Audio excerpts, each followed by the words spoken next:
Now, before we go any further, I should put the brakes on here just for a moment because we should really take a second to understand something called flow axis directions, Flexbox flow axis directions. When we begin working with Flexbox and Flexbox-driven layouts, we really need to be aware of a particular key component of Flexbox, and that is, as we're seeing here, flow direction or flow axis direction. In Flexbox, flow direction can either run along a main axis or along the cross axis, as it's referred to. Flexbox flow direction is set on the parent Flex containers, and that determines the positioning and the spacing of the parent's child items. Okay? Now, the most straightforward, I'm going to say, way to think about main axis and cross axis flow direction is to picture rows and columns, maybe in a table or maybe in an Excel spreadsheet, something like that. So flow direction can run either horizontally or vertically. That's really what I'm driving at here.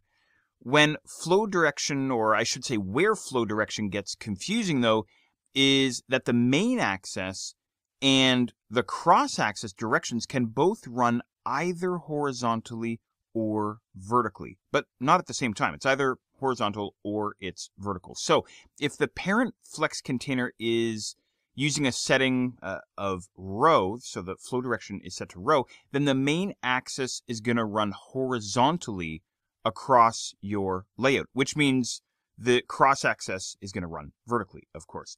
If the parent Flex container is set to column, the Flex flow direction is set to column, then the main axis runs vertically down your layout, and that also, of course, means that the cross-axis would be horizontal. Okay, it gets a little bit confusing.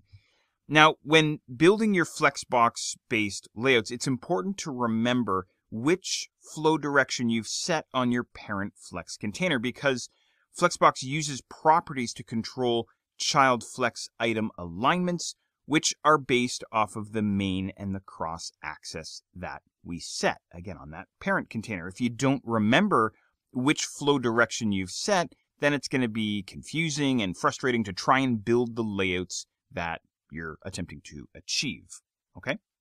Main axis and cross axis, they both also come up when determining the sizing, I should mention as well, of your child Flex items. We'll see this a little bit later on, but a child Flex item can have a main size and also a cross-axis size, which, as you might guess, are based off of the flow direction that we set on the parent container.